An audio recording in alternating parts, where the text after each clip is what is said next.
Informasi lain saudara, mantan Menteri Kominfo Johnny G. Plate hari ini menjalani sidang perdana kasus korupsi BTS 4G di Pengadilan Tindak Pidana Korupsi Jakarta. Agenda sidang perdana adalah pembacaan dakwaan oleh jaksa. Tidak hanya Johnny, ada dua terdakwa lainnya dalam kasus korupsi BTS 4G, yakni mantan Dirut Badan Aksesibilitas Telekomunikasi Kominfo Anang Ahmad Latif dan tenaga ahli pada Human Development Universitas Indonesia Yohan Suryanto. Total kerugian negara dalam kasus korupsi ini senilai 8 triliun rupiah lebih. Presiden Joko Widodo berjanji akan segera mengumumkan nama Menteri Komunikasi dan Informatika yang baru setelah Johnny G. Plate resmi menjadi terdakwa kasus korupsi BTS 4G senilai 8 triliun rupiah lebih. Presiden Joko Widodo bakal segera mengumumkan nama Menteri Komunikasi dan Informatika pengganti Johnny G. Plate. Jokowi menegaskan nama itu sudah berada di kantongnya dan tinggal menunggu hari yang tepat. Dalam sejarah perombakan kabinet, Presiden Jokowi memiliki hari favorit, yakni hari Rabu Pon. Terdekat, Rabu Pon jatuh pada 26 Juli 2023. Nanti kalau udah waktunya akan segera diselesaikan. Udah, tapi nunggu. Menunggu apa, Pak? Menunggu apa, Pak? Nunggu hari. Presiden Joko Widodo resmi memberhentikan Johnny G. Plate sebagai Menkom Info usai Plate ditahan Kejaksaan Agung. PLT Menkom Info kini diserahkan kepada Mahfud MD. Surat penunjukan pelaksana tugas Menteri Kominfo dikeluarkan oleh Presiden pada 19 Mei 2023. Dikutip dari Kepres nomor 41 tahun 2023, Presiden menunjuk Mahfud MD sebagai pelaksana tugas Menteri Kominfo. Masa pelaksana tugas Mahfud berakhir hingga Presiden menunjuk Menteri Kominfo definitif. Gencar isu politisasi dalam kasus korupsi Menkominfo, Istana pun membantah adanya intervensi politik soal penetapan Plate sebagai tersangka.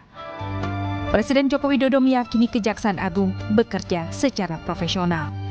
Presiden juga meminta semua pihak menghormati proses hukum. Kita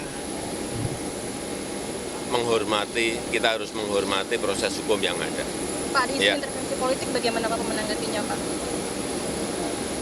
Yang jelas Kejaksaan Agung pasti profesional dan terbuka terhadap semua yang berkaitan dengan kasus itu. Penggantinya siapa, Pak? PLT-nya Pak Menko Polhukam. Kejaksaan Agung juga memastikan mengantongi bukti cukup untuk menjadikan Plate sebagai tersangka. Peran Johnny Plate dinilai Kejagung cukup besar sebagai menteri dan pengguna anggaran. Peristiwa tindak pidana korupsi, proyek pembangunan infrastruktur BTS 4G, paket 1, 2, 3, 4, dan 5. Tentunya selaku pengguna anggaran dan selaku menteri.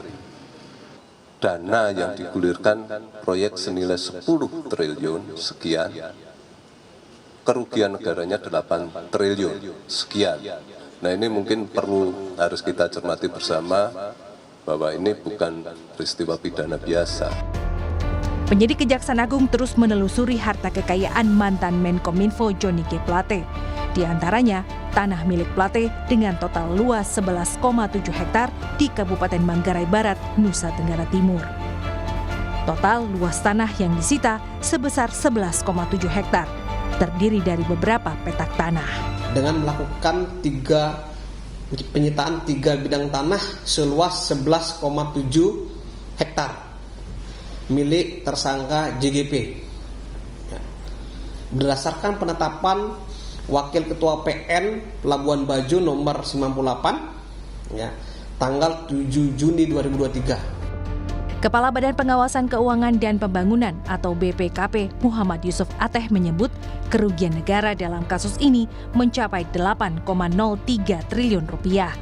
Sebelumnya, Kejaksaan Agung menaksir kerugian negara mencapai 1 triliun rupiah. Kerugian negara sebesar lebih dari 8 triliun dari pengadaan BTS 4G bakti Kementerian Kominfo berasal dari biaya kegiatan penyusunan kajian pendukung. Ditemukan pula indikasi dugaan penggelembungan harga atau markup serta pembayaran BTS yang ternyata belum terbangun. Tim Liputan Kompas TV.